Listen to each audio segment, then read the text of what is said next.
These are visuals of the Agni 5 being test-fired. This is India's longest nuclear missile capable of hitting targets at 5,000 kilometers, weighing the whole of China in its range, and as far as Turkey. The Agni 5 test coincides with the news that the Indian Navy too will boost its nuclear deterrent with the induction of its third nuclear-powered submarine later this year. We'll tell you all about it, but first, one thing was curious about the test firing from the integrated test range at Chandipur in Odisha. The Ministry of Defence called it an intermediate range missile or an IRBM instead of an ICBM or an intercontinental ballistic missile. Does this mean that India is developing a longer range ICBM, which is why the Agni 5 has been reclassified? The Agni 5 test is a strategic warning to India's rivals, especially Pakistan and China, as Prime Minister Modi prepares his first visit to China in 7 years after long-standing border tensions. What sets Agni 5 apart is its cutting-edge MIRV technology, enabling it a single missile to carry and deploy multiple nuclear warheads, each aimed at different targets, making it extremely difficult to intercept. The Ministry of Defence said that the launch was carried out under the Strategic Forces Command and met all technical and operational parameters. Now, India has a strict no first use policy but promises an overwhelming response to any nuclear strike. To enable that, the Indian Navy is also about to induct its next generation nuclear submarine, INS Aridhaman SSBN, in its naval arsenal. INS Aridhaman is India's third nuclear-powered ballistic missile submarine about to enter the final phase of its sea trials. The Indian Navy expects to formally induct INS Aridhaman by the end of 2025, marking a major step in enhancing the nation's security and strategic position and power projection. INS Aridhaman is part of the secretive Advanced Technology Vessel or ATV project. The submarine was launched back in November 2021 at the Shipbuilding Center in Visakhapatnam, and since then it has undergone years of tough sea trials where every aspect, propulsion to stealth, weapon systems and electronics, were all rigorously tested in the deep waters of the Bay of Bengal. Recent reports confirm that these extensive trials are nearing completion, setting the stage for its formal induction into the Indian Navy service later this year.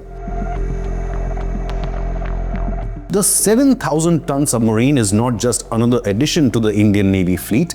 It is bigger, quieter, and packs more firepower than India's existing nuclear submarines, INS Arihant and INS Arighat, which were commissioned in 2016 and August 2024 respectively. INS Arihant was India's first nuclear-powered ballistic missile submarine made right here in India. While the earlier submarines had 4 vertical missile launch tubes, the new Aridaman boasts 8 vertical launch tubes. Now this means it can carry either 8 long-range K4 nuclear missile with a range of 3,500 kilometers or up to 24 K-15 missiles with a shorter 800-kilometer range, which is double the missile carrying capacity of its predecessors. These longer-range nuclear missiles give India the ability to strike deep inside enemy territory while staying safe within Indian waters or international waters, a key strength for Second Strike Force. Aridaman's more powerful 83-megawatt nuclear reactor was designed by Indian scientists at the Bhabha Atomic Research Center, or BARC.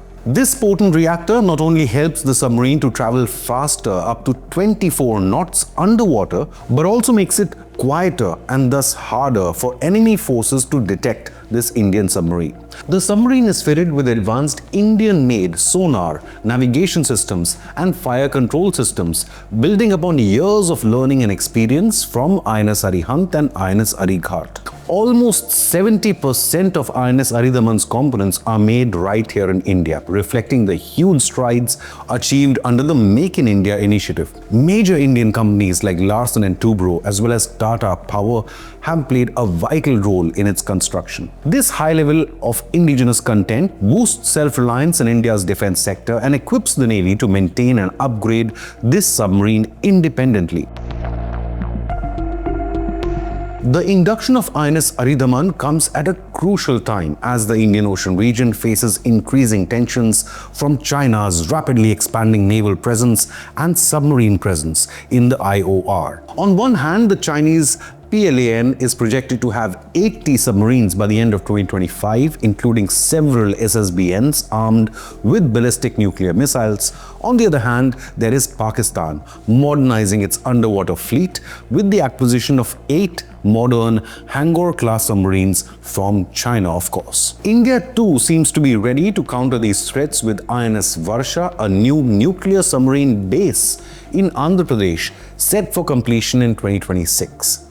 In this context, INS Aridhaman's arrival is timely and sends a powerful warning to India's adversaries. Do you believe INS Aridhaman is a shining example of India's emergence as a major global defense manufacturing powerhouse? Leave a comment with your opinion, hit the like button and subscribe to Inconnect News.